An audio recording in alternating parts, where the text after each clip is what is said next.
ça. Je pense que...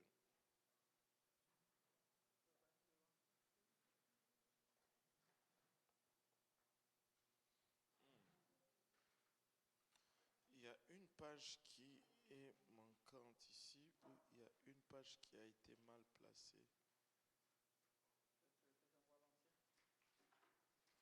Pardon? Non, c'est que ce n'est pas dans l'ordre normal. Parce que ici, le temps prend fin, on entre dans l'éternité, c'est bon. Le jugement du grand trône blanc, c'est bon. Mais ici, il y a l'Armageddon, le règne de l'Antéchrist.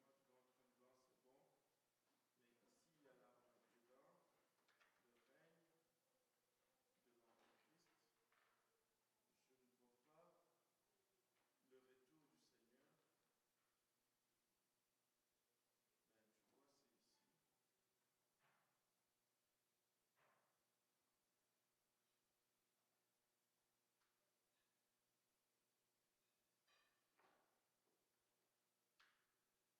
Seigneur. Ben, tu vois, c'est ici. Bon, c'est correct. On va regarder cela. Et si on va reculer un peu, je vais juste reculer un peu pour parler des événements comme ils allaient arriver, comme ils vont arriver plutôt vers la fin des temps. Et vous savez, nous sommes vraiment en train de vivre la fin des temps. Est-ce qu'il y en a qui suivent les informations ici? Euh, euh, il, y a, il y a le sommet économique mondial, le Forum économique mondial, World Economic euh,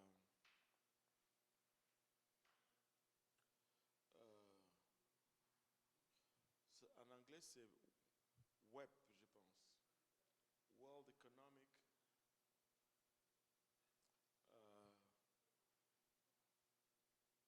euh, euh,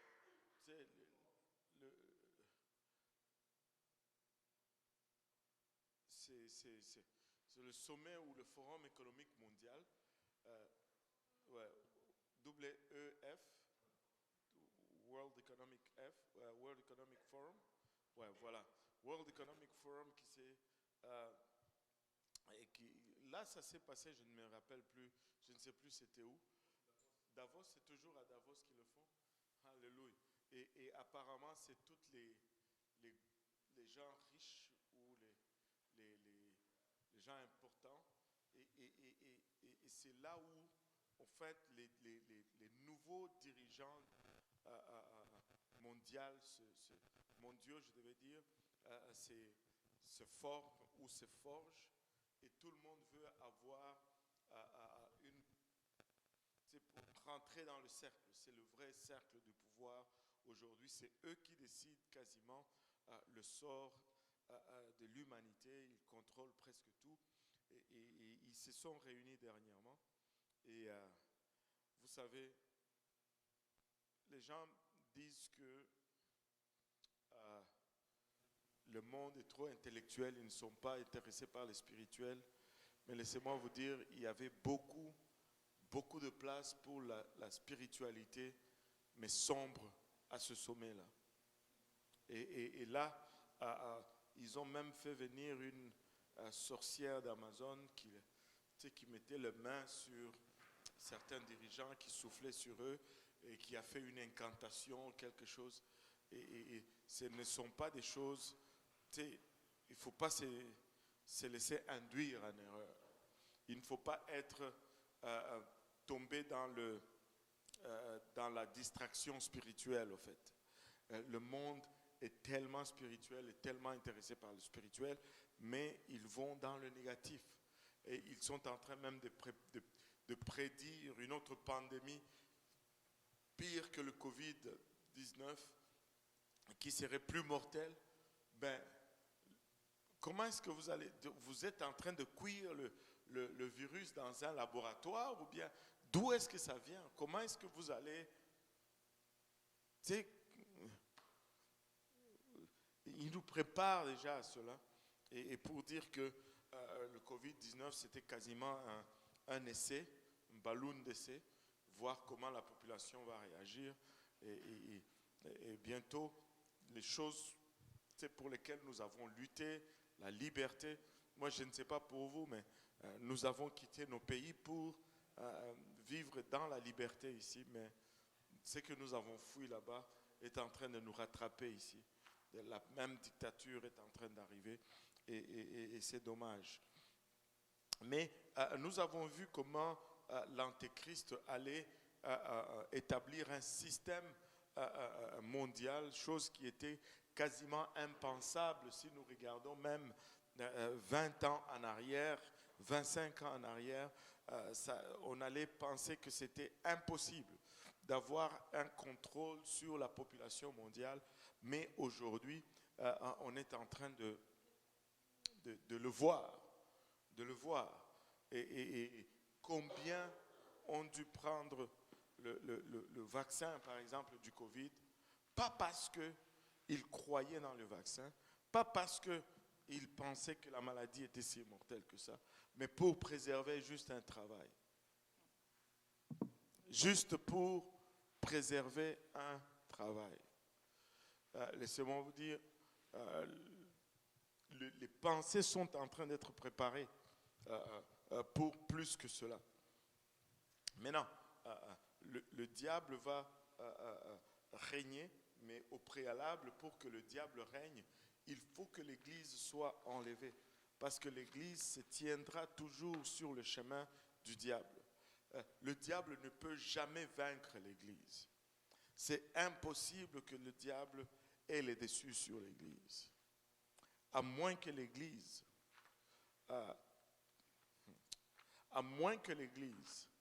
laisse aller sa sanctification, et là, Dieu se retire et le diable a le dessus. Mais du temps que l'Église est sanctifiée, le diable ne peut pas avoir le dessus sur l'Église, parce que Dieu est dans son Église. Et Dieu ne perd jamais. Amen. Mais il y aura, le temps va arriver où tout va arriver à comble et Dieu va enlever son Église. Et lorsque, j'ai contaminé la sœur Carrie, et lorsque Dieu va enlever son Église, le diable va avoir libre cours et ça va être les 7 dernières semaines du peuple juif. Nous avions parlé de cela aussi bien que dans nos services qu'à l'étude biblique ici. Les 7 dernières années de la chronologie des Juifs ou de la ligne de temps des Juifs ou la dernière semaine des 70 semaines de l'Apocalypse. Et une chose qui m'a frappé aujourd'hui, c'est que ce n'est que divisé dans des périodes de 70.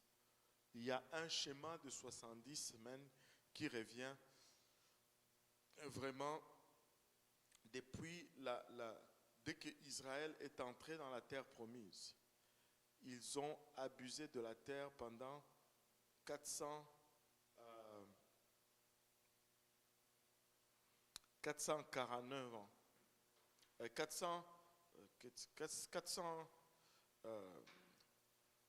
7 fois 7, 49, c'est ça? 490 ans, voilà. Ils ont abusé de la terre 490 ans. Et 490 ans, c'est une série de 70 qui se suivent. Et là, ils sont partis en captivité pour 70 ans. Et là, après la captivité, il y a une autre période encore de 7 fois 70 ans, dont les 59 premières périodes arrivent, et puis après la 60e période arrive plus tard. C'est une autre série de 70 qui commence pour Israël. Et là, nous sommes juste dans cet intervalle entre la 69e et la 70e semaine. et il y a ce que les théologiens appellent le grand écart ou le grand intervalle ou la grande parenthèse où et les prophètes ne savaient pas vraiment ce qui arrivait dans ce temps-là, d'où il est dit les anges ont voulu savoir ce qui appartenait à ce temps-là, mais ça leur a été dit que ce n'était pas pour vous. Les prophètes ont voulu savoir, mais ça n'a pas été pour eux. Le diable voulait savoir. Et la parole de Dieu déclare que si le diable savait, il n'allait pas crucifier le Seigneur de gloire. C'était une période cachée où il ne savait pas trop comment la grâce allait fonctionner. Il ne savait pas trop comment la grâce allait fonctionner. Mais lorsqu'il a crucifié le Seigneur Jésus-Christ, c'était une erreur qu'il ne pouvait plus récupérer. Et aujourd'hui, nous pouvons avoir Jésus, chacun de nous, partout où nous allons, nous pouvons l'avoir en nous. Et ça, le diable n'avait aucune idée de cela. Mais bien que nous avons cette période, bien que nous vivons dans ceci aujourd'hui, je parlais un peu, j'étais sorti avec mon épouse, on a fait quelques courses et on était en train de parler, tu sais, des fois des situations qui arrivent à l'église, on va dire, on va s'essayer un peu ici. Combien veulent aller au ciel ici? Alléluia. Mais combien veulent aller maintenant?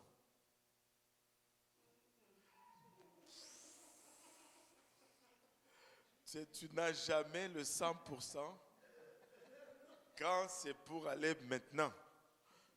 Tout le monde veut y aller. Mais pas tout de suite là.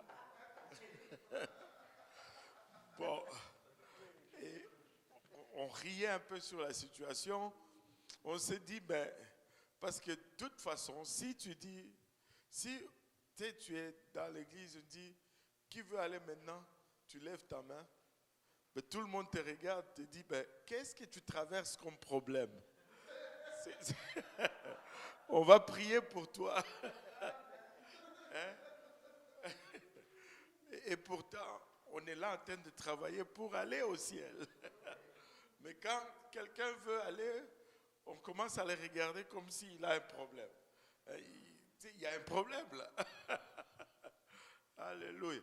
Mais au fait, et j'ai dit à mon épouse, moi ça ne me dérangerait pas d'aller au ciel maintenant, mais c'est juste le processus pour aller au ciel maintenant qui me laisse un peu froid. On va dire ça comme ça. Ça ne m'intéresse pas de mourir, mais bon, mais je veux aller au ciel quand même. Aïe, aïe, aïe. Mais, tu sais, il y en a parmi nous qui vont voir le retour du Seigneur. Et je crois qu'il y en a parmi nous qui vont le voir venir et qui vont être transformés au son de la trompette, au signal de l'archange, en un clin d'œil. Les morts en Christ ressusciteront premièrement et tous ceux qui seraient vivants vont être transformés pour être enlevés ensemble à la rencontre du Seigneur. Et la Bible nous dit, consolez-vous avec ces paroles. Vous savez pourquoi ces paroles-là sont une consolation? Parce que ça fait échapper à l'Église la grande tribulation. Ça fait échapper à l'Église le déversement de la colère de Dieu et le déchaînement de la méchanceté du diable. Mais le Seigneur va revenir et l'Église va partir. Alors sur terre va être relâché le diable sans restriction. Il va faire ce qu'il veut et tu ne veux pas être sur la terre en ce moment-là. Mais cette période va durer 7 ans seulement. 7 ans seulement. Et après le 7 ans, le Seigneur va retourner, alléluia, avec maintenant les saints. Et ça va être la bataille d'Armageddon. Et le diable va être lié pendant 1000 ans. Tu sais, lié pendant 1000 ans de paix. 1000 ans durant lesquels le Seigneur va régner avec les saints. 1000 ans. Mais même après ce 1000 ans, quand on va le relâcher, les gens vont le suivre encore. C'est comme si on n'apprend jamais. On n'apprend jamais. Et là, ça sera la dernière bataille. Juste un feu qui va descendre du ciel, va tout les consumer. Et ça va être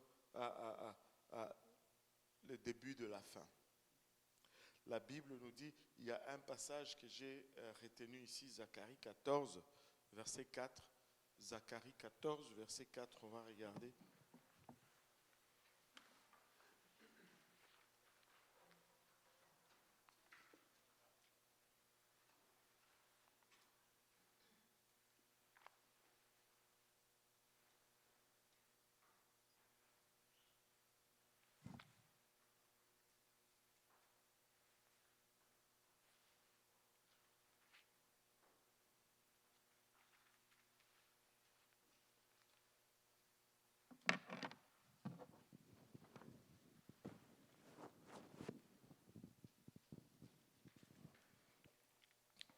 Ses pieds se poseront en ce jour sur la montagne des Oliviers, qui est vis-à-vis de Jérusalem, du côté de l'Orient. La montagne des Oliviers se fendra par le milieu à l'Orient et à l'Occident, et il se formera une très grande vallée. Une moitié de la montagne reculera vers le septentrion et une moitié vers le midi. Wow. Et je suis triste parce qu'on a cancellé le voyage à Jérusalem. Mais lorsque je suis parti avec mon épouse l'an dernier, on a été sur le mont des Oliviers. Et tu peux voir sur le mont des Oliviers, sur le flanc de cette montagne, de cette colline, il y a beaucoup de cimetières. Et les peuples juifs qui ont cette parole, ils ont une croyance que ceux qui vont être enterrés sur le mont des Oliviers vont être les premiers à ressusciter au retour du Seigneur.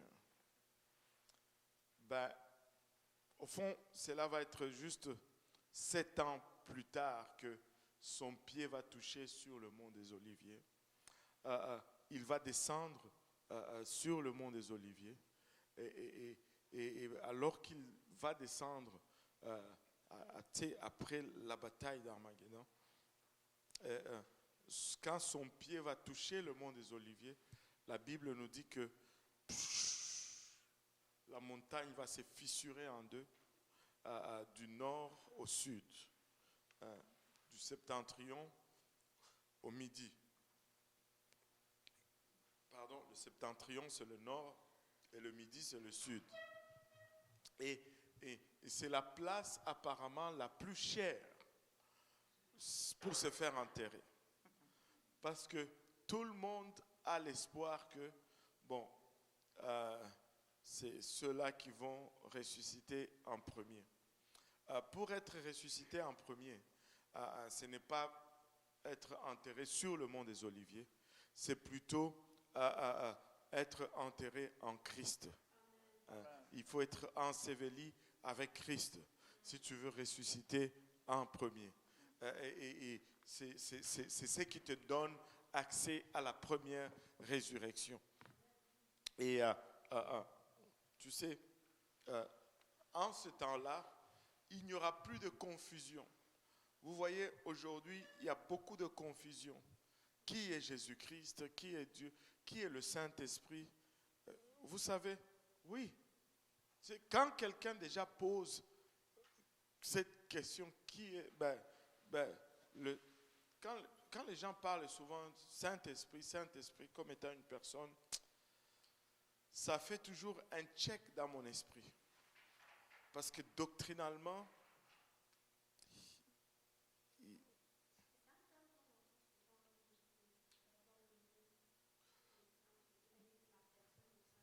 il n'y a pas une telle chose que comme la personne du Saint-Esprit. Même grammaticalement, sans même regarder la théologie. Grammaticalement, c'est incorrect. Oh, oh. Vous êtes chicané?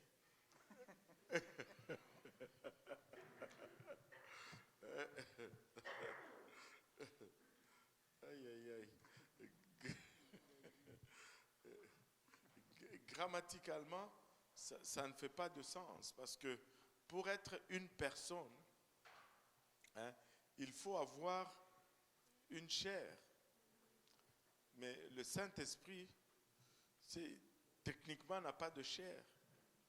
Mais le terme de la personne du Saint-Esprit vient du trinitarisme, où le Saint-Esprit est regardé comme une tierce entité. Mais nous ne voyons pas comme une tierce entité. Le Saint-Esprit, c'est Jésus. Point final.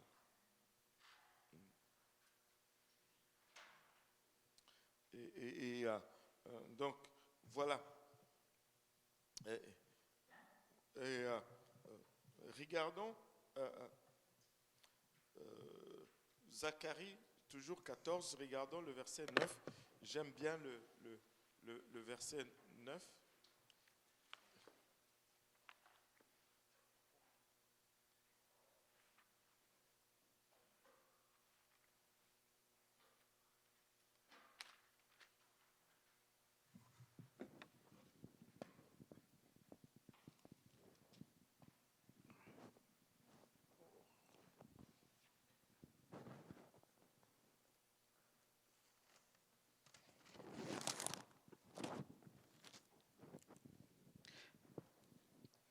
L'Éternel sera roi de toute la terre. En ce jour-là, l'Éternel sera le seul Éternel et son nom sera le seul nom. Tout le pays. L'Éternel sera roi de toute la terre. Et vous savez, c'est Jésus qui vient de descendre là. Là, on l'appelle comme étant l'Éternel. Et l'Éternel sera roi de toute la terre. En ce jour-là, l'Éternel sera le seul Éternel. Maintenant, ça doit vous rappeler quelque chose là, ce terme ici. En ce jour-là, l'Éternel sera le seul Éternel. Qu'est-ce que ça vous rappelle? Dites, donnez-moi un hit là. Ouais, Deutéronome 6,4. Écoute, Israël, l'Éternel, notre Dieu, est le seul Éternel. Donc, il était déjà le seul Éternel dès le commencement. Mais pourquoi il le dit ici, en ce jour-là, l'Éternel sera le seul Éternel? Parce que durant toute cette période qui a précédé ce moment-là, il y avait toute une multitude de gens qui ont une confusion sur lui. Mais en ce jour-là, tout le monde saura qu'il est le seul Éternel. Tout le monde saura que l'Éternel, c'est Jésus-Christ. Tout le monde saura, il n'y aura plus de confusion en ce qui concerne qui il est. Maintenant, il dit, et son nom sera le seul nom. Laissez-moi vous dire, il n'y a pas un autre nom donné parmi les hommes par lesquels nous puissions être sauvés. Jésus-Christ, c'est le nom ultime. Jésus-Christ, c'est le nom suprême. Il n'y a pas un autre nom au-delà du nom. C'est pourquoi tu ne peux pas aller plus haut, au-delà de la révélation que nous avons. Au-delà de ce que nous avons, ça ne fait que descendre. Parce que c'est le summum. Parce que c'est l'ultime. Vous savez pourquoi c'est l'ultime? Regardez, on va faire un petit pas en arrière. Bon, un petit pas en arrière, on va dire plusieurs petits pas en arrière rapidement. Et puis, on va regarder comment Dieu s'est révélé dans l'Ancien Testament. Et quand il faisait quelque chose, on lui donnait un nom. Quand il apportait la paix, il y avait un nom pour cela. Quand il apportait la guérison, il y avait un nom pour cela. Et ainsi de suite. Selon l'œuvre que Dieu faisait, il y avait un nom. Amen. Mais quand on arrive dans l'Ancien Testament, dans le Nouveau Testament, il dit il va s'appeler Jésus. Pourquoi? Parce que l'œuvre qu'il va faire par ce nom-là, c'est qu'il sauvera son peuple de leurs péchés. Le nom est associé à l'œuvre. Maintenant, parce que le salut, c'est l'œuvre la plus grande que Dieu va faire dans la vie de quelqu'un, ben, le nom associé à cette œuvre devient ipso facto le nom le plus grand de tout le nom de Dieu. Il n'y a pas un nom au-dessus de Jésus. Parce que le salut, c'est l'œuvre ultime, c'est l'œuvre suprême. Tous les autres œuvres de Dieu vont s'arrêter à la tombe. Mais le salut va aller jusque dans l'éternité. Et son nom sera le seul nom. Tout le monde connaîtra le nom de Jésus. Le dernier réveil que nous allons avoir, c'est le réveil du nom. Nous allons connaître, les gens vont connaître le nom. Nous allons au Cameroun dimanche, on va prêcher le nom, on va annoncer le nom, on va déclarer le nom. Et ils sauront que le réveil du nom sera tellement grand que le livre d'Ésaïe en parle. Les gens vont avoir la révélation du nom, mais les gens vont être dans cet état corrompu que nous sommes, cet état égoïste ou égocentrique. Regarde, donne-moi un peu Ésaïe 4, verset 1, je pense, si je ne m'abuse. Ouais.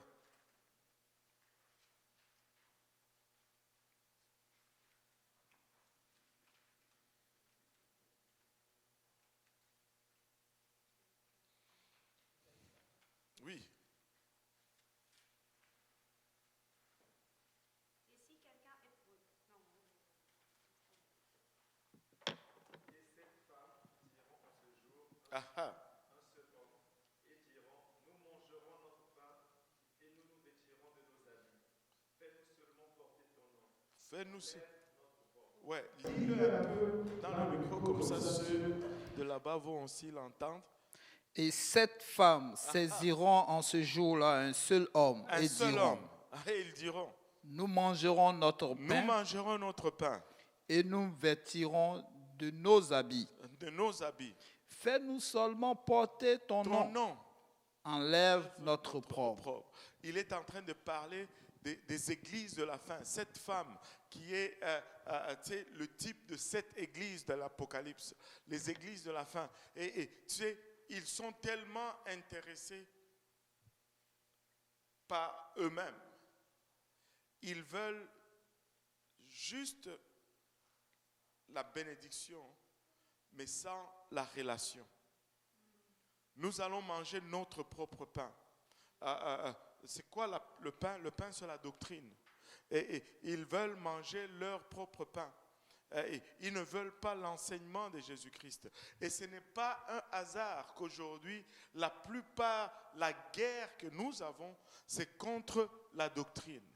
Les gens veulent rejeter la doctrine pour une expérience spirituelle. C'est dangereux, dangereux, dangereux. Dangereux, dangereux, dangereux. Donne-moi la doctrine. Donne-moi la doctrine. Et je vais m'assurer que mon expérience spirituelle est en ligne avec la parole de Dieu. Et ils disent, nous nous vêtirons de nos propres vêtements. Les gens n'aiment pas la sanctification. Ils n'aiment pas que Dieu les transforme en son image.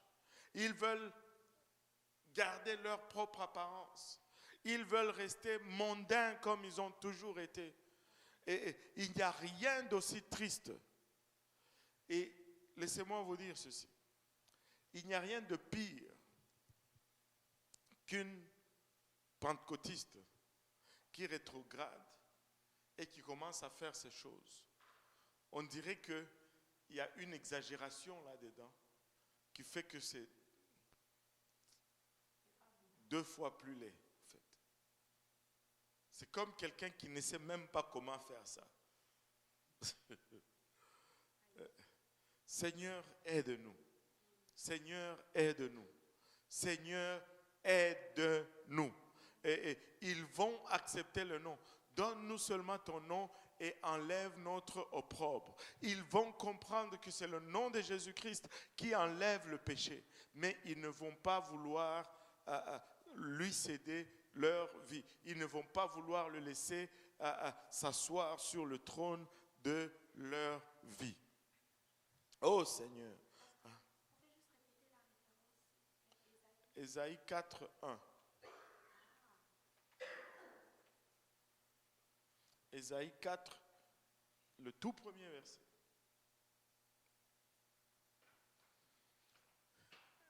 Il y avait juste un verset ou on a lu deux versets? Un seul. Un seul. Un seul. Alléluia. Et il y avait tout ça dans le package. Alléluia. Vous l'avez? Super. Maintenant,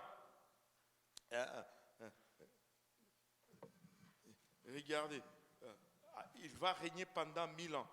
Apocalypse 20, verset 6.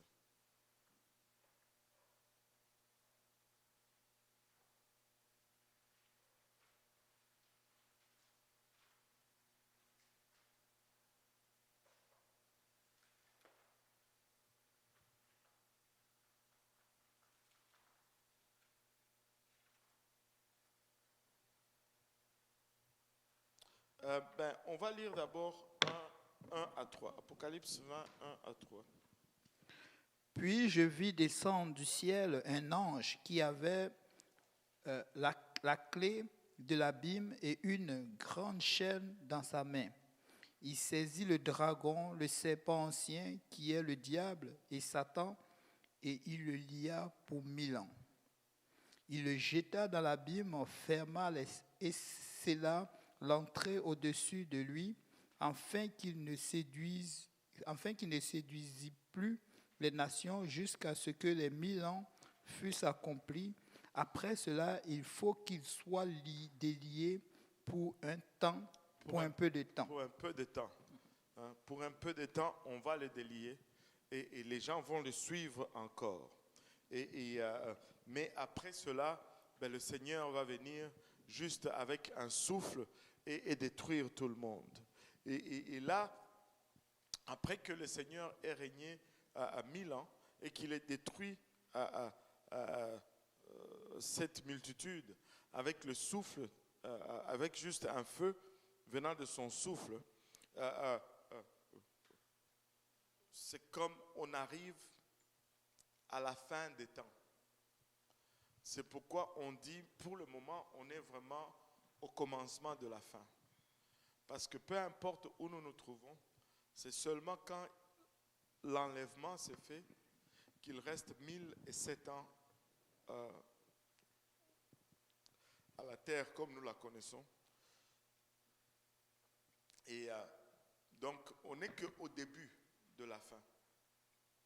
On n'est qu'au début de la fin. Et quand on arrive à la fin des temps, tous les morts vont ressusciter. La mer va rendre les morts qui sont en elle. La terre va vomir tous les morts, tous les petits et grands, tous tout le monde. Tout le monde va finalement ressusciter. C'est pourquoi c'est tellement une mauvaise décision que de croire que Dieu n'existe pas. C'est tellement une mauvaise décision que de croire que Dieu n'existe pas. Et parce que tous ils vont ressusciter. Et là, ça va être le jugement du grand trône blanc. C'est tout le monde, petits et grands, tout le monde sera confondu. Vous imaginez-vous un peu, j'ose croire que nous, on ne va pas être dans ces lignes-là, mais il y aura des lignes où on aura tous ces gens-là. Dieu nous aide, on va être en train d'aider au jugement de ces gens. Peut-être que certains d'entre nous ici vont être chargés de les mettre en ligne et de leur dire, toi, tu vas là-bas, toi, tu vas voir là-bas, et toi, tu vas là-bas. Et là, tu vois qui vient là-bas le président Mobutu dit, ah, toi, tu vas là-bas. et tu sais, c'est comme tous ces gens-là, ils vont être jugés. On va les voir. Là. Et tous ces gens qui étaient les grands de ce monde, mais qui ont régné Dieu. On va les voir ce jour-là. Les petits de ce monde qui ont régné Dieu, on va les voir ce jour-là. Et tu sais, les moyens, on va les voir ce jour-là. Il y aura un autre groupe ce jour-là. C'est qu'on va appeler les justes. Ceux qui auront vécu de l'air mieux avec ce qu'ils auront eu comme vérité. Ils vont être aussi là. Tous ceux qui n'ont pas connu Jésus-Christ et qui ont vécu avec ce qu'ils avaient comme vérité, ils vont être aussi là. Et imaginez-vous la multitude de gens. Je ne sais pas combien. Juste maintenant, là, sur la terre, on est 8 milliards. Je pense 8 milliards, 8 et quelques milliards. Mais imaginez-vous tous ceux qui sont morts depuis Adam. Ça va être des milliards et des milliards. Est-ce que milliard, ça existe en français? Ou c'est seulement milliards? Trillions? Billions? Des milliards? Trillions? Après milliards, c'est trillions?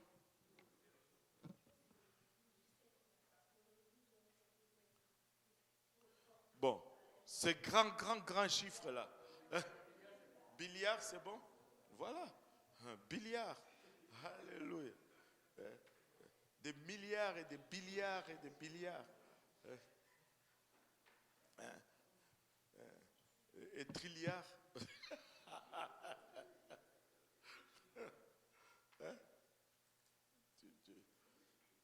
Ce serait une suite logique. Ben, c'est ce qui computait un peu dans ma tête.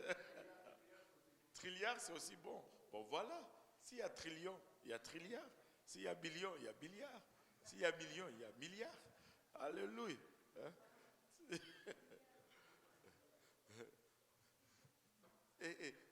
Imaginez-vous tous ces gens-là. Et tous ceux qui vont être nés par la suite, après nous. C'est beaucoup de gens.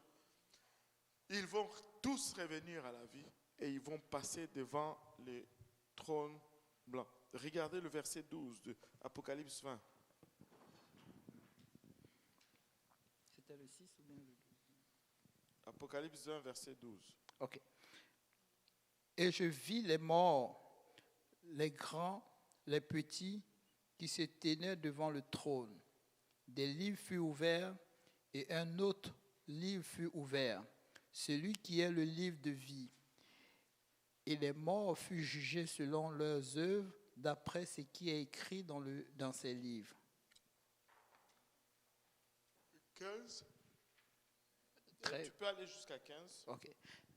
La mer rendit les morts qui étaient en elle, la mort et le séjour des morts rendit les morts qui étaient en eux, et chacun fut jugé selon ses œuvres. Et la mort et le séjour des morts furent jetés dans l'étang de feu, c'est la seconde mort, l'étang de feu. Quiconque ne fut pas trouvé écrit dans le livre de vie fut jeté dans l'étang de feu. Wow. Et maintenant, regardez, il y a eu quelques livres qui ont été ouverts. Là. Et regardez, je vis les morts, les grands et les petits qui se tenaient devant le trône. Des livres furent ouverts. Hein, des livres ont été ouverts. Et puis, un autre livre fut ouvert, celui qui est le livre de vie. Et tout le monde, enfin la plupart des théologiens vont être d'accord qu'il y a au moins 3 types de livres qui vont être ouverts. Le premier type de livre, c'est un livre là où est écrit toutes tes œuvres. Deuxième, tu sais, toute ta vie là, ce que tu as fait même en secret, ça va être amené devant les gens. Enfin, si tu es ressuscité là, c'est pourquoi il faut régler ces affaires maintenant. Si tu ne veux pas que...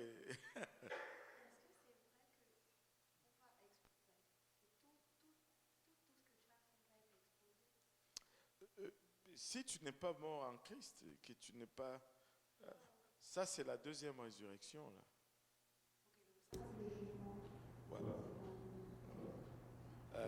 Tu sais, c'est pourquoi le sang de Christ... Oh Seigneur, merci pour ce sang. Tu sais, si nous sommes sous le sang, rien de ce qui est sous le sang va être amené à souvenir. Dans la maison de Dieu, et le jugement qui se fait dans la maison de Dieu n'est pas le même type de jugement. Le jugement qui se fait dans la maison de Dieu, c'est un jugement par rapport au talent et à ta productivité. Ce que tu as eu et ce que tu as fait avec. Alors, c'est un jugement de récompense. On va voir si tu vas vivre dans une petite hutte, là, dans la cour arrière, ou bien tu vas vivre dans le palais. Hein? C'est pour ta récompense. Ce n'est pas pour ton salut. Maintenant, c'est le premier type de livre, c'est le livre de tout ce que tu auras fait. Tout ce que tu auras dit va être là-dedans. Deuxième livre, ça va être sûrement la parole de Dieu,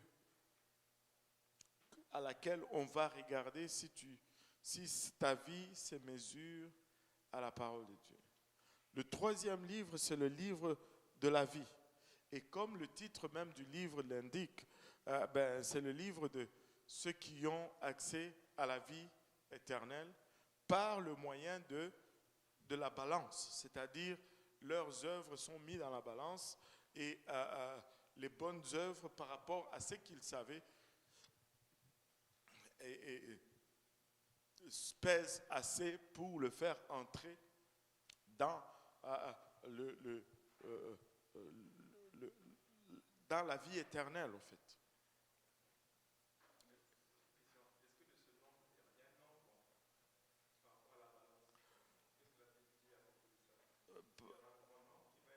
Oh non, non, non, non. La Bible dit ça et là. Et il dit, la Bible dit ça. La Bible ne dit pas qu'il y a une multitude qui va être sauvée comme ça.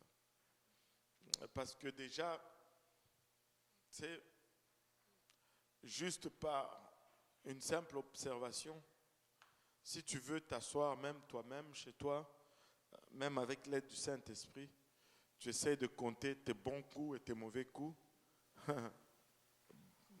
Bonne chance. C'est très vite que les mauvais coups vont surplacer les bons coups.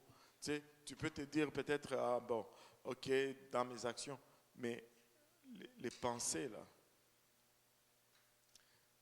moi je pense que c'est sûrement pourquoi Dieu a fait qu'on ne puisse pas lire les pensées les uns des autres. Sinon on allait commencer à se battre tout le temps là.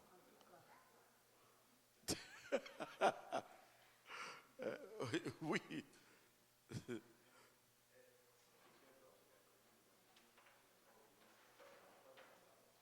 Non, il est père. Si tu connais l'évangile, tu as rejeté l'évangile, tu n'es plus injuste. Tu es un injuste, tu n'es pas injuste. Ceux qui vont être appelés justes, c'est ceux qui ont connu la vérité et qui ont obéi à la vérité qu'ils ont connue. Or, si on te donne la vérité de l'évangile et tu n'y obéis pas, tu te disqualifies.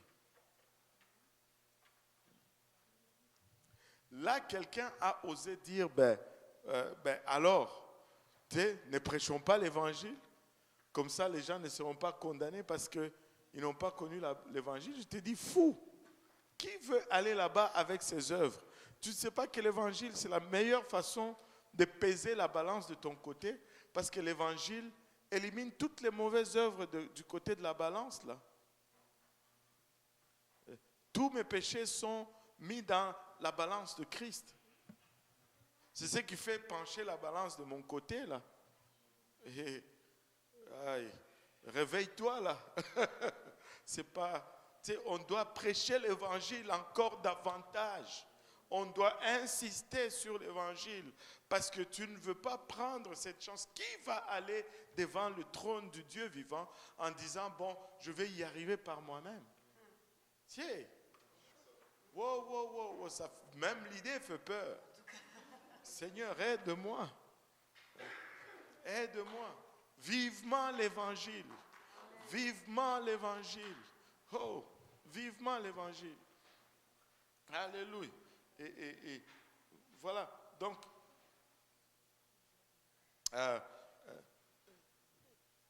le troisième livre, le livre de la vie, c'est là où...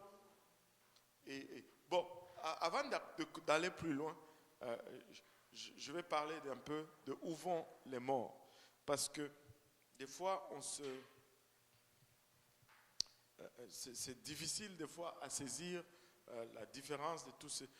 regarde un peu Apocalypse 22, verset 11.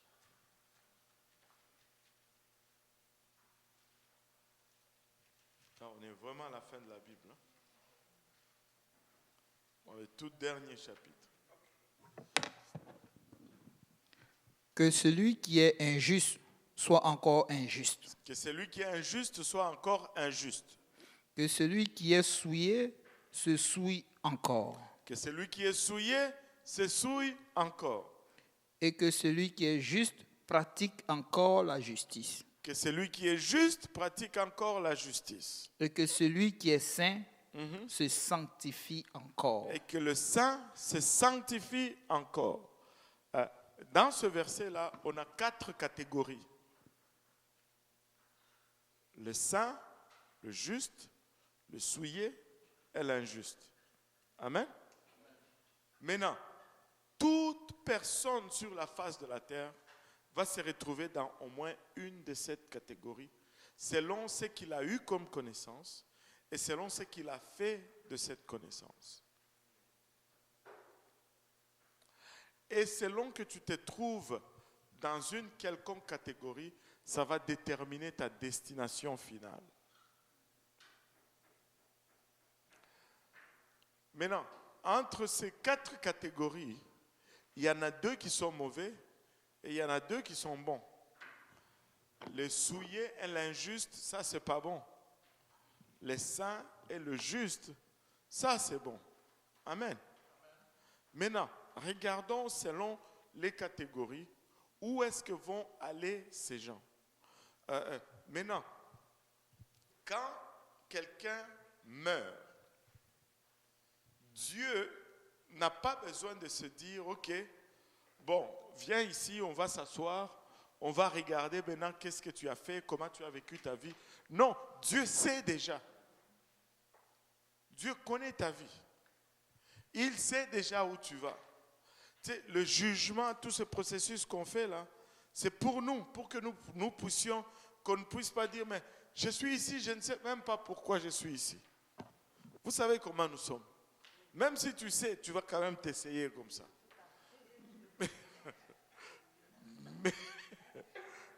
Mais Dieu sait déjà. Et avant, lorsque tu meurs, il n'a pas besoin d'attendre le jugement. D'où il y a une doctrine qu'on appelle la prédisposition. Quand quelqu'un meurt, Dieu prédispose de son âme. Parce qu'il sait déjà. Donc, il le met dans l'endroit où il est supposé aller anyway. Allô? Donc, de ces 4 groupes, on va commencer avec les pires, ok? Et jusqu'à ce qu'on va arriver au mieux. Les pires, c'est le souillé. Amen. Et même le mot n'est pas bon, souillé. C'est la souillure, la saleté, c'est mauvais. Mais c'est qui les souillés? Qui sont ceux qu'on peut catégoriser comme souillés? La meilleure façon de catégoriser un souillé, c'est quelqu'un qui fait le mal par choix et il prend plaisir dans le mal. Il sait que ce qu'il est en train de faire, c'est le mal. Et il le fait parce qu'il aime ça. Un souillé va servir le diable par choix, par exemple. Et un souillé va être un tueur en série, un violeur de femmes, un abuseur d'enfants. Et il y a ces gens qui vont torturer les gens et qui vont prendre plaisir à voir les gens souffrir. Et ils sont comme ça. Et une façon peut-être plus facile de le qualifier, le souiller, c'est que même la justice humaine va regarder le souillé et va le condamner. On sait que la justice humaine est inférieure à la justice de Dieu. Mais même la justice humaine le regarde et dit, toi tu es mauvais. Et là, oui, c'est par choix. Ah oui, ils prennent plaisir, ils aiment ça. Vous savez, vous serez surpris de la puissance du pouvoir de choisir. Ça, c'est la chose, je pense, la plus puissante que Dieu nous a donnée, en fait. Et tu sais, je suivais un enseignement, il dit, Dieu nous a créés à son image. Et parce qu'il a choisi de nous aimer, et si nous allons être à son image, il doit aussi nous donner la capacité de choisir de l'aimer. Oh.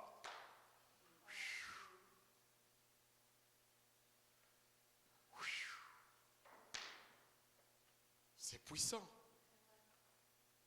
C'est puissant. Je pense que une des choses les plus puissantes, c'est vraiment le pouvoir de choisir. Le pouvoir du choix. Et tu sais, il y en a, tu vas parler de Jésus-Christ, il dit, ben, moi je n'en veux pas. Ça ne m'intéresse pas. Tu sais, on va le comprendre, ben, on va atténuer un peu la chose, ok? Il y en a, est-ce que vous connaissez des gens qui disent, moi je ne veux pas venir à l'église parce que ben, moi je préfère aller travailler dimanche et gagner de l'argent. Vous en connaissez?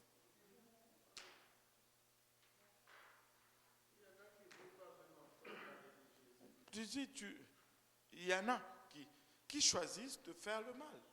Tuer, c'est pas, et puis ils sont contents. Ils prennent plaisir là-dedans.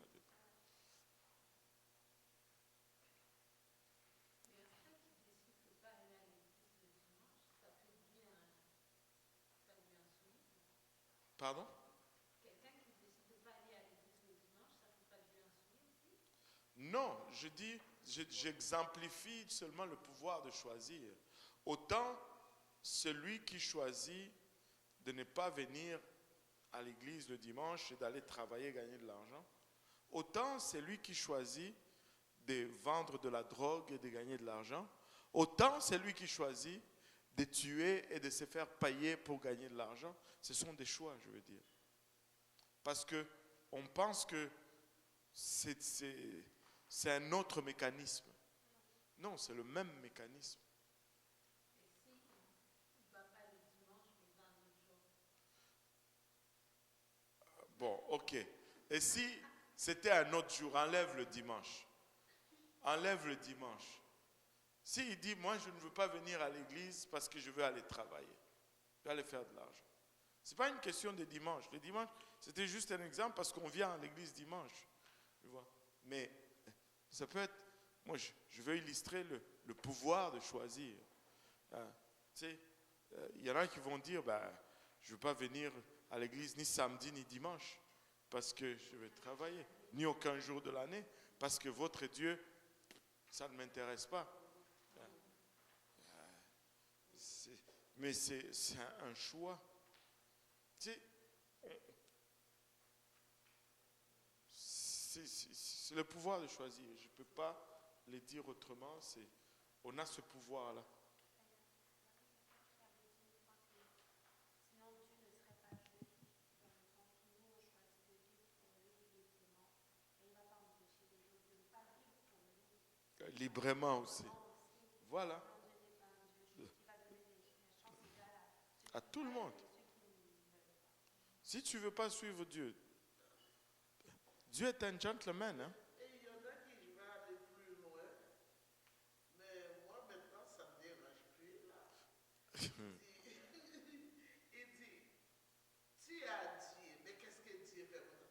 Moi, même si j'ai eu des difficultés, mais Dieu a fait beaucoup pour moi. Ah, Ah, il y a un combat sacanala, sokolololo, soba, alléluia.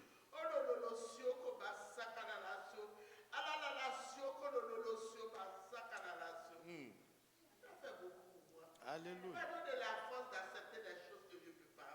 Mm. C'est déjà beaucoup. Voilà. Il m'a fait aimer les uns les autres. Moi, je n'ai pas de haine à personne. Même les gens qui ont fait mes enfants, Dieu parle. Dans mon cœur, je pardonne. Et grâce à Dieu. Alléluia. Ah, il y a comme ça, C'est- canalation, kolololosio, basa, canalation.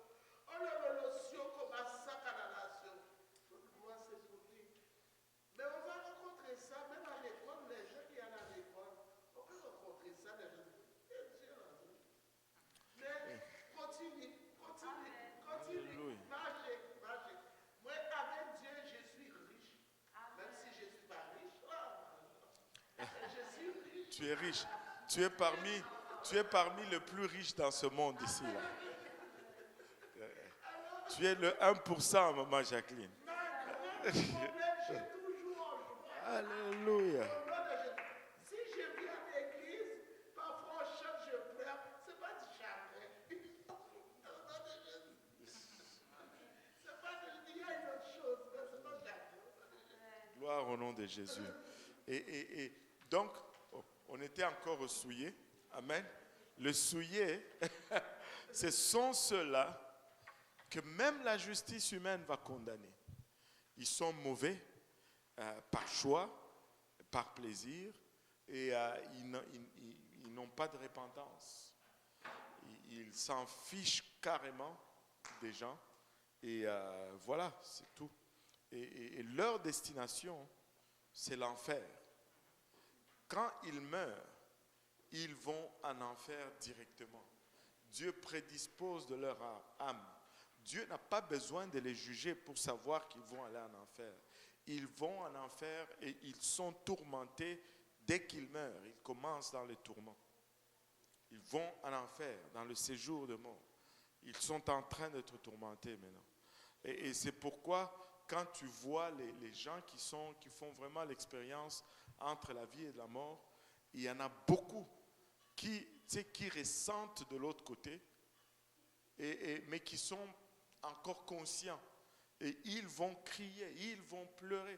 La plupart des méchants meurent toujours avec violence, en se débattant, parce que ils entrent dans une place où ils sont tourmentés. Et la plupart des chrétiens vont mourir en paix. En paix. Je me rappelle, j'avais un neveu,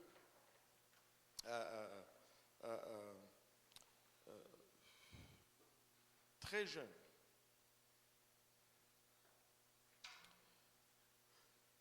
Ma première sœur, la fille de ma mère, avait eu son premier fils, enfin, le seul fils qu'elle a eu. Non, c'était son deuxième fils. Quand elle a eu son deuxième fils, elle avait contracté le sida. Elle est morte avec cette maladie.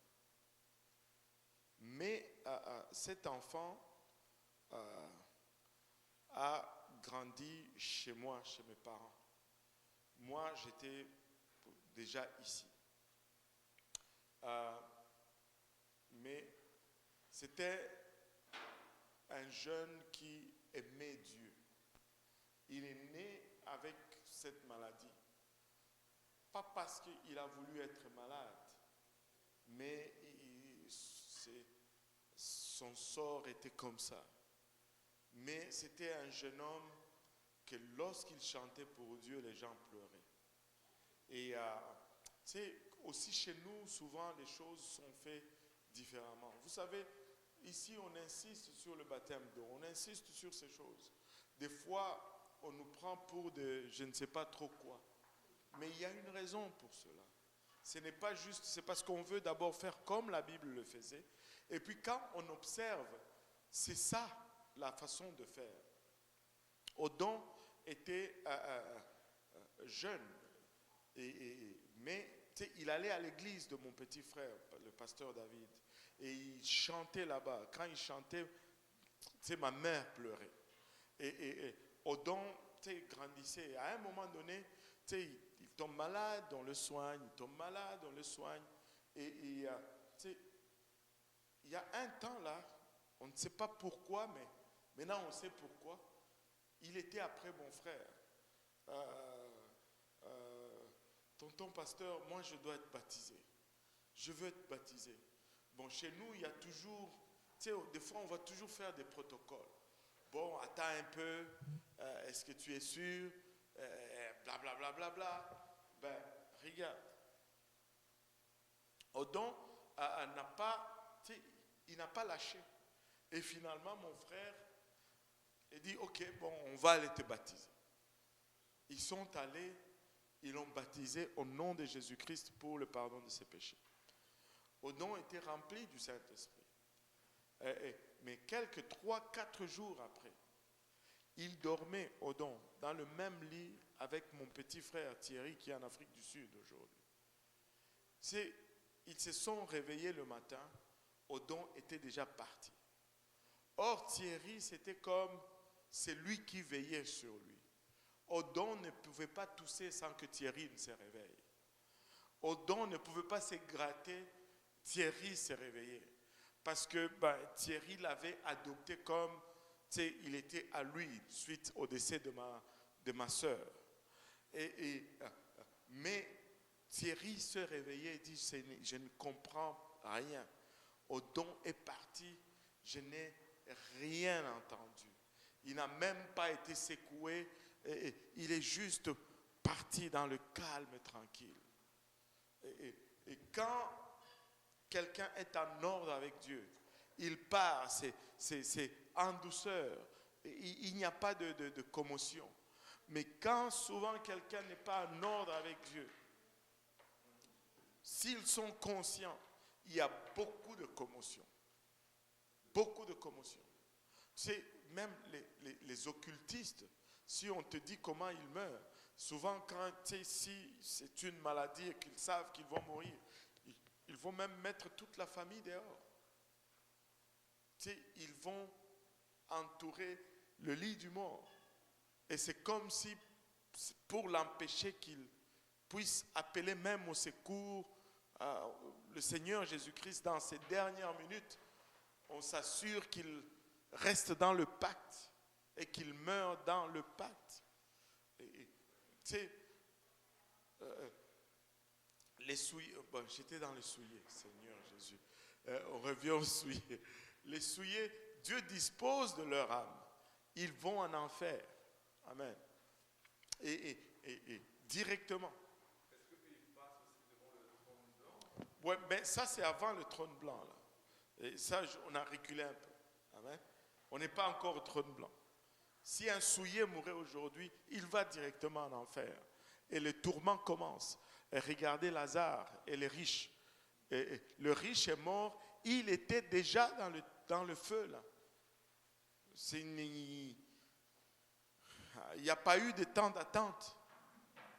Allô? Maintenant, l'injuste, c'est là où ça fait mal.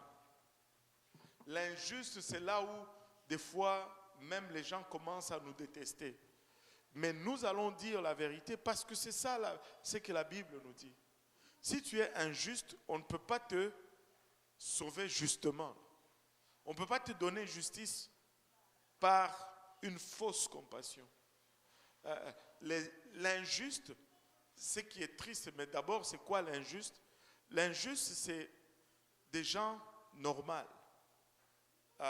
Il n'aime pas le mal, il n'est pas un sadique, il n'est pas en train de tuer pour le plaisir, mais ils sont injustes Parce qu'ils ont rejeté la justice de Dieu.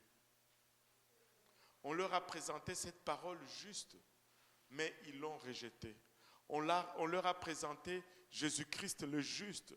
Ils ont rejeté le juste. C'est pourquoi ils sont injustes. Mais ça, c'est pas à un certain moment, après on peut changer d'avis, non? Ben, on espère que tu changes ta vie avant de mourir.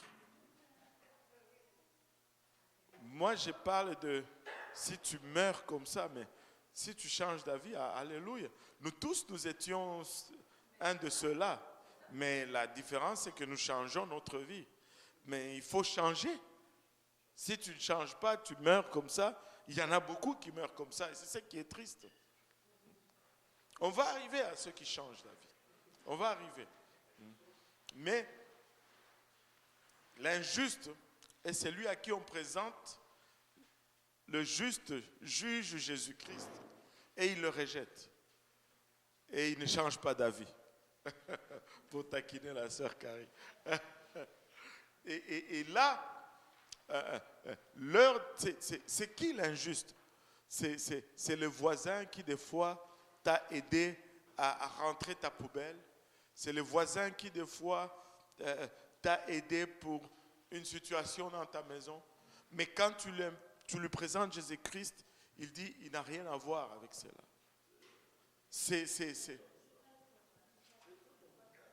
Pas de temps, il n'a pas de temps.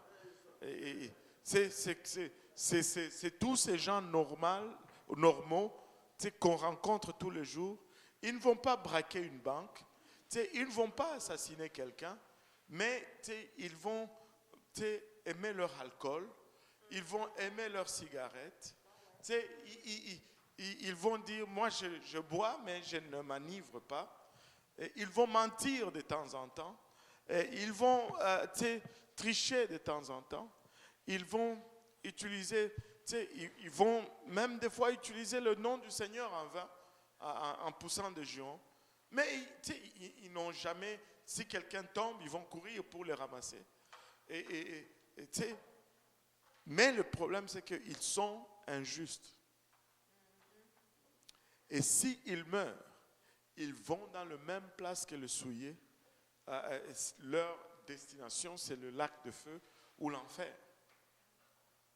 Et le tourment commence tout de suite. Maintenant, allons au juste maintenant. C'est qui le juste? Le juste, c'est celui qui va accepter toute la vérité qui va lui être disponible. Et il va la vivre à son maximum. Il n'a peut-être pas l'évangile, mais le peu qu'il a, il le pratique avec justice.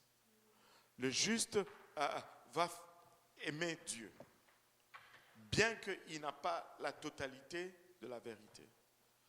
Beaucoup de gens de l'Ancien Testament vont être des justes. Parce que, on va voir la différence entre les justes et les saints. Parce qu'ils ont appliqué la justice de Dieu. Ils ont reçu la justice de Dieu. Et ils ont vécu au mieux toute la vérité qu'on leur a donnée. Un juste aime la parole de Dieu. Un juste aime Dieu. Quand la vérité lui est montrée, le juste va vouloir tout de suite la mettre en pratique. Ouais.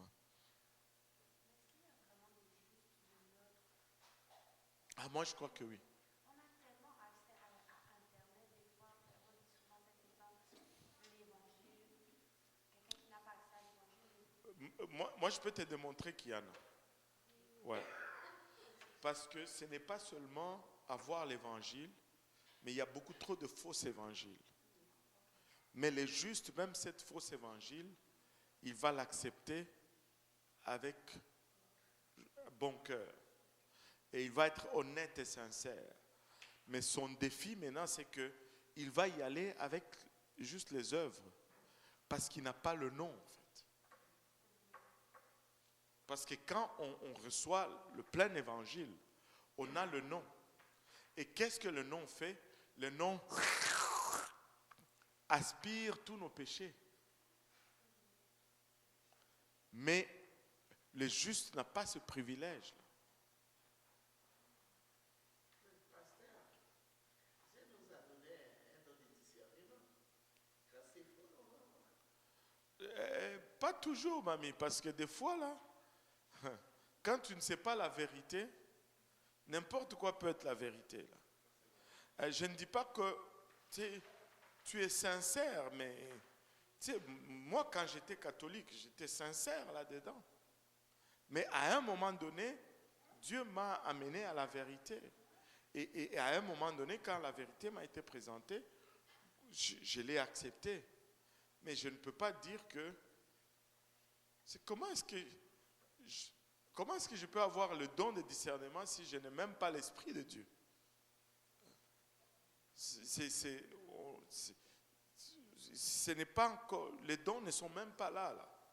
On n'est pas dedans. Tu vois. On n'est pas dedans. Maintenant, je voulais donner un exemple. Vous avez observé un géant qui vient à l'église avec le pasteur Jean-Yves. Il s'appelle le frère d'Arré. Et lui, il vient du Togo. Ça, c'est un exemple parmi tant d'autres. Il a tellement soif de Dieu. La façon même comment on l'a invité à l'église, il est venu. Et il est passé tellement à travers des choses parce qu'il cherche vraiment sincèrement. Et ça, c'est ce que j'ai toujours dit. Si tu as le désir, Dieu va te le montrer éventuellement. Il va te conduire à la vérité parce qu'il voit le désir en toi. Et tu sais, quand ils ont fait l'étude biblique, il allait déjà dans... si tu connais son témoignage, tu vas être choqué là parce que tu vois la main de Dieu, comment Dieu le dirige. Il aurait pu juste dire, ah, Dieu me dirige déjà, je suis correct. Et il y en a qui font cela parce qu'ils n'ont pas soif de la vérité. Ils ne sont pas justes dans leur cœur. Mais ces messieurs ont fait avec lui l'étude biblique. On commence à parler du nom de Jésus. On commence à parler du baptême au nom de Jésus. Et on ne lui dit même pas. Mais vous savez c'est quoi sa réaction? Mais pasteur, ceci signifie que je dois être baptisé au nom de Jésus. Ben oui. Bon, ok, allons-y. C'est injuste. Si c'était arrivé qu'il meure avant, l'état de son cœur te dit qu'il est juste. Et il y en a beaucoup aujourd'hui comme ça. Là. Ils cherchent, mais il y a tellement de fausses doctrines.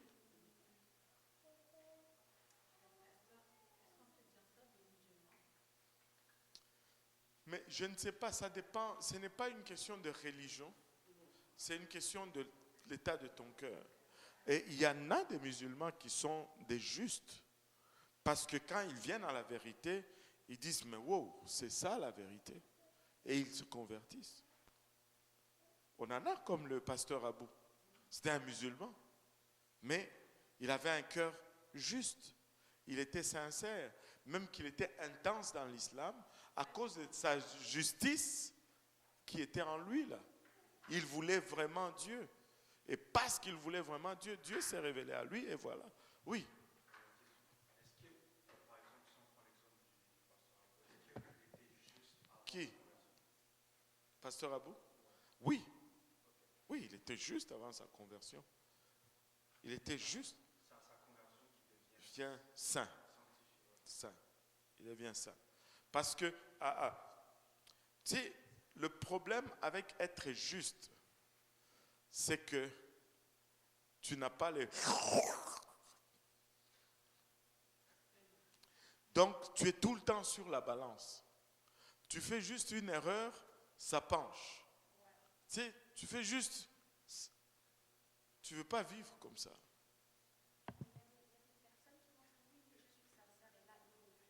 Mais ça, ce n'est pas... Un juste ne va pas agir comme ça.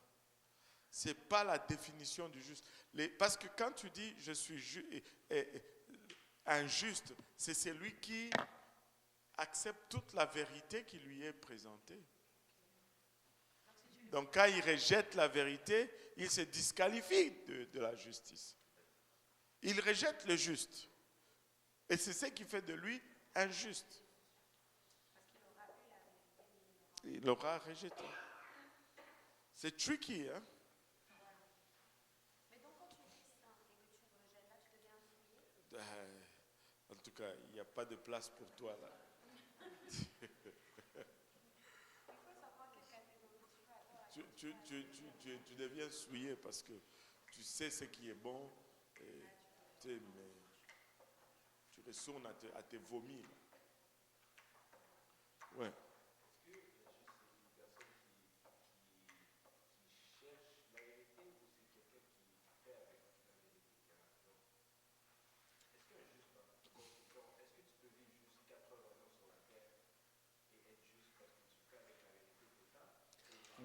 Oui, parce que regarde, le processus, ce n'est pas que, même le juste là, ce n'est pas qu'il est, c'est pourquoi je dis ce n'est pas une question de religion, mais ce n'est pas qu'il est tout le temps en train de chercher, mais il y a une prédisposition dans son cœur. Ce qu'il cherche, c'est Dieu. Même nous voulons plus de Dieu, non?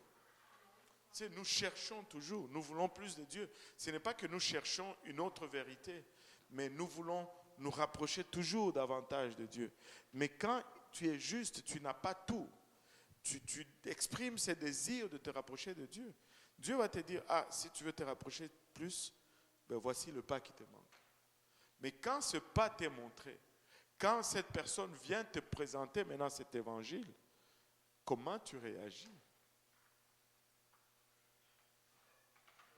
Mais on a vraiment disséqué tous les aspects du juste. Même dans la vie, ce n'est pas comme ça. Oui. Est-ce qu'on pourrait dire que ceux que Paul a croisés, c'était des justes? Oui. J'ai voulu donner cet exemple. Les disciples d'Apollos qui se sont fait convertir, de Jean-Baptiste, oui, qui se sont fait convertir, qui se sont fait baptiser. Écoute, c'était des justes. Quand on leur présentait la vérité, ils embarquaient. Ils ont quitté le judaïsme pour suivre Jean-Baptiste. Et puis quand on leur a présenté la plénitude de l'évangile, ils sont embarqués.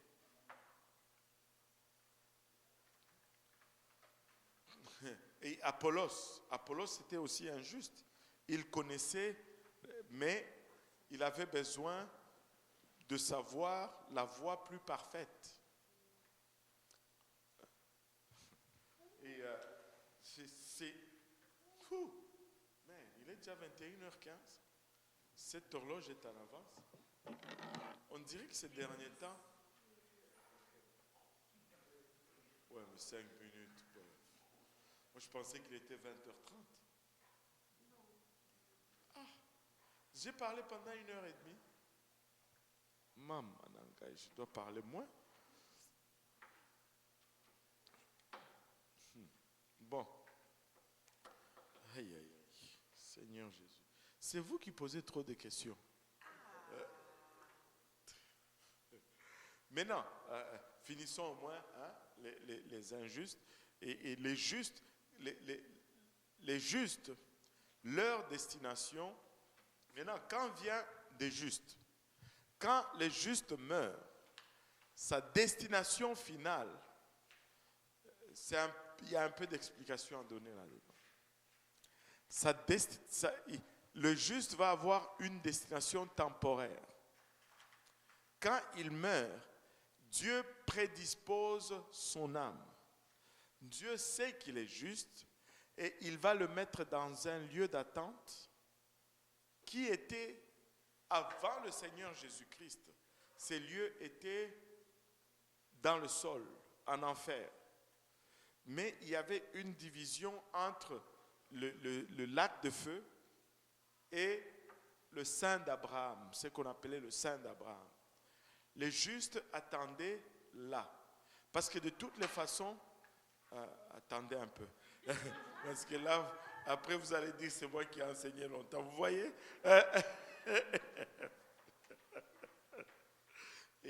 Et maintenant, avant le Seigneur Jésus-Christ, de toutes les façons, les saints, il n'y en avait pas. Il n'y avait que des justes.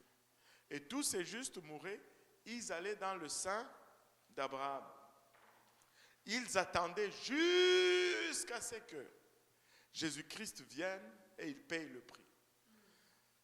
Quand Jésus-Christ est venu, il est mort à la croix, il est descendu dans le séjour de mort. La Bible nous dit qu'il est allé prêcher aux captifs. Il n'est pas allé prêcher, repentez-vous, que chacun de vous soit baptisé. Non, il est allé prêcher un autre message. Et le message, c'était celui-ci. Votre temps est dû, je suis venu, j'ai vaincu, faites vos bagages, nous partons d'ici. Et il a regardé le diable, il lui dit, donne-moi la clé.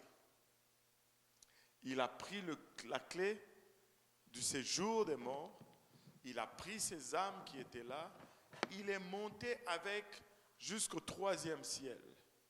Et c'est là où les âmes attendent maintenant. On va donner peut-être les détails si vous le voulez le lundi prochain. Non, le lundi prochain, probablement je ne suis pas là. L'autre lundi. Maintenant, il est monté avec dans le séjour, dans le ciel. Et c'est là où les gens, les âmes, les justes attendent. Un saint qui meurt aujourd'hui va aussi attendre dans le même lieu que les justes. Un lieu qu'on appelait paradis lorsque c'était sur terre, mais ça s'appelle le 3e ciel, un lieu où il n'y a pas de pleurs, il n'y a pas de grincement de dents, il n'y a pas de tourment, mais on est juste en train d'attendre que les choses se complètent. Mais quand le Seigneur Jésus-Christ va revenir et que nous allons pouvoir avancer dans notre étude, après le grand trône blanc, nous allons entrer dans l'éternité. Parce que maintenant, dans le ciel, il y a les justes et les saints. Les saints, ce sont ceux-là qui ont reçu le Saint-Esprit. Ce sont ceux-là qui ont mené une vie de sanctification. Ce sont ceux-là qui sont sauvés, alléluia, par la grâce de Dieu. Et maintenant, après le jugement du grand trône blanc, la ville sainte, la nouvelle Jérusalem, va descendre du ciel. Non, avant cela, cette terre va brûler. Dans le livre de Pierre. 2 Pierre, je pense, c'est 2 Pierre 3, 10. Cette vieille terre va brûler et il y aura une nouvelle terre et des nouveaux cieux. Et sur cette nouvelle terre maintenant, le chapitre 21 nous parle de la ville sainte qui va descendre du ciel, la nouvelle Jérusalem. Et dans cette ville sainte, c'est là où les saints vont vivre, dans la nouvelle Jérusalem. Mais sur cette nouvelle terre, c'est là où les justes vont vivre, à l'extérieur de la ville sainte. Parce que la ville sainte, la nouvelle Jérusalem, sera la capitale de ce monde nouveau. Et sur lequel tous les rachetés vont vivre. Et les saints qui vont être dans la capitale vont diriger et vont régner avec Christ pour l'éternité sur tous les justes qui vont être sur la nouvelle terre. C'est ça le breakdown un peu des directions et d'où les gens vont et ainsi de suite. Oui, maintenant. Oh boy. Ouais, parce que ce n'est pas un chapitre qui te décrit tout cela, parce que tu fais la concordance des versets, ici ça te dit ça, ici ça te dit ça, et quand tu relis tout ça, tu arrives à cela. Regarde, 2 Pierre 3,10. Tu peux nous lire 2 Pierre 3,10?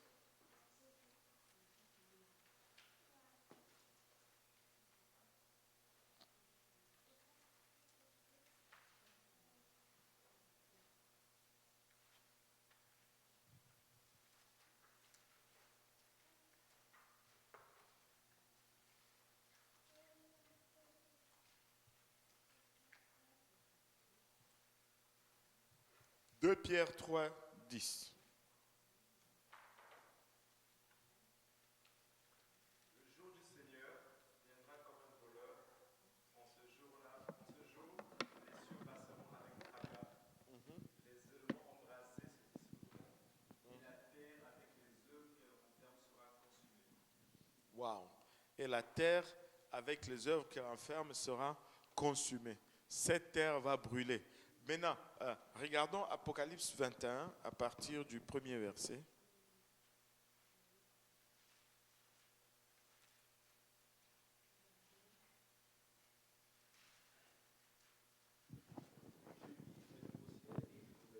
Aha.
Bon, on peut arrêter là les descriptions. Je suis tombé sur une vidéo, je pense que c'est une rendition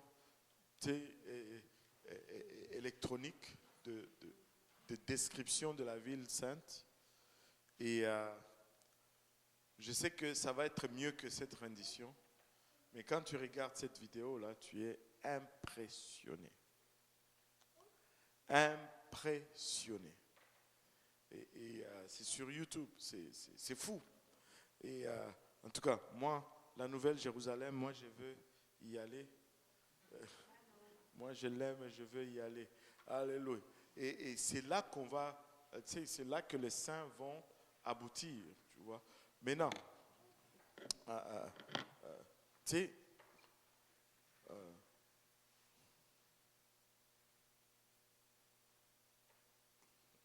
bon, voilà quoi.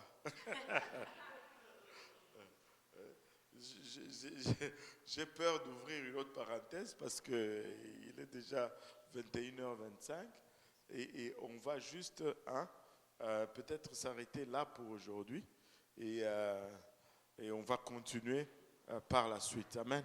Nous voulons aller au ciel. Nous voulons y aller. Laissez-moi vous dire ceci. Vous n'êtes fait que pour un seul lieu. Une seule destination, c'est le ciel. Tout le reste, là, vous serez toujours insatisfait. Regardez comment le doyen porte son manteau à l'intérieur ici, là. Il est déjà insatisfait, là. Voilà. Dans la Nouvelle Jérusalem, c'est pas comme ça, là. C'est pas comme ça. Donc, faites. Bon, je vais dire plutôt ceci. S'il y a des questions, gardez-les pour la fois prochaine, parce que vous avez épuisé le quota de questions pour aujourd'hui. Hein, Sœur Carrie? Alléluia. Et donc, on va conclure pour aujourd'hui. Doyen, si tu peux prier pour conclure et prier pour le repas qu'il prépare. Amen.